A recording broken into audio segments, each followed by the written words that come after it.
Hello everyone. In this video, we'll discuss which rubber is best for making strong backspin.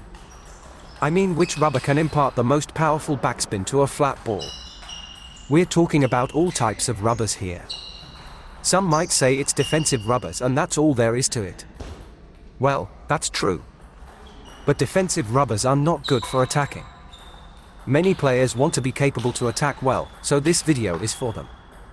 To make it easier to understand, let's go through all types of table tennis rubbers. Frictionless anti-spin rubbers. It's impossible to create backspin with these rubbers. Anti-spins with friction. You can create backspin with them, but it will be weak. Long pips without sponge. Similar to the previous point, the backspin will be weak. By the way, while we're making interesting and useful videos and reviews for you, please visit our TT Maximum store more often for purchases.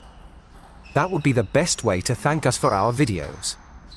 Long pips with sponge. Some of them can create decent backspin, but it's not considered strong backspin.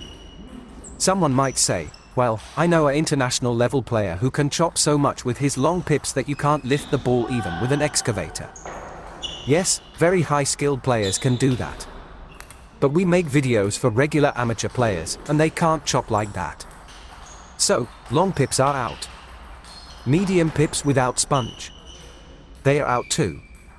Backspin will be weak. Medium pips with sponge. They can create backspin, but not strong. Sometimes there are very slow medium pips with high friction. They can chop the ball significantly, but not very strongly. And generally, this is a very rare case.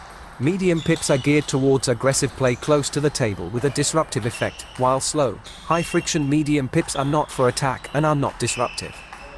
Unclear what they are for in general. Next, short pips without sponge. They can create backspin, but it's awkward, so discussing them is pointless. Short pips with sponge. This type of rubber is designed for attack. To stand close to the table and overwhelm opponents with quick flat hits and counter drives. So, this rubber isn't for backspin. But wait, is that really true?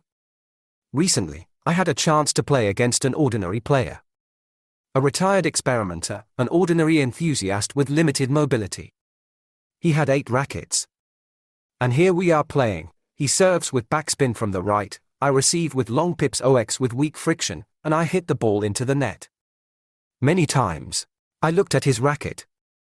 On the forehand, there were ordinary short pips with a Tensor sponge of medium hardness, maximum thickness or 2.0 millimeters. The guy serves with backspin, and I keep hitting the ball into the net. So the fact is that ordinary attacking short pips close to the table can make strong backspin. Moreover, there was a slightly different trajectory of the ball's flight and bounce. Next, pips in rubbers.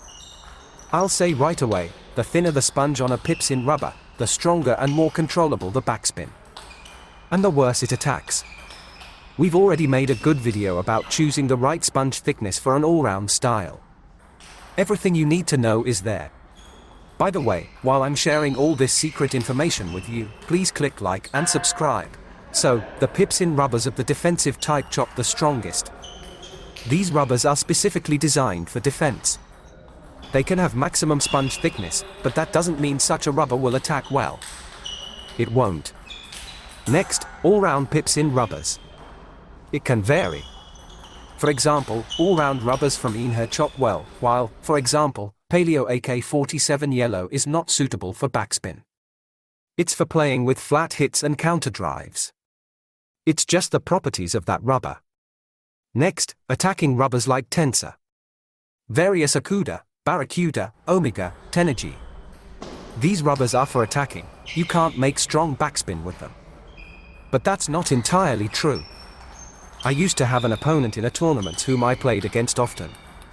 He had some fast carbon blade with 2 Tenergy rubbers. An attacking player, but he often received serves with chop on the forehand. He allowed the ball to fall below the level of the tabletop and chop it so good that attacking was scary.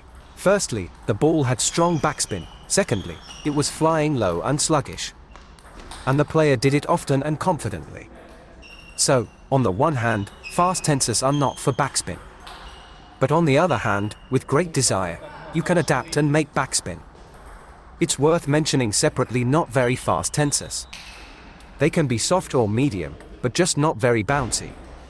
It will be easier to chop with them. The same can be said for fast tensors, but stiff. Although they are fast, due to their high stiffness, they chop better and more controllably. Next, hybrid pips in rubbers. They are well suited for backspin, noticeably better than tensors. And the last type of rubbers, sticky rubbers. They are excellent for backspin. Now let's summarize. There are rubbers that cannot chop strongly. Furthermore, the thinner the sponge, the stronger you can chop the ball. You can learn to chop strongly with any pips in rubber or short pips. But of course, fast rubbers like Tenergy, Barracuda, and Omega are not suitable for this due to low control. And special mention goes to attacking short pips. These rubbers can chop brilliantly even with maximum sponge thickness, and it's easier to do than with fast tensors. You can chop strongly both close to the table and away from it. That's it. If you have any questions on this topic, feel free to ask them in the comments under the video. Goodbye, everyone.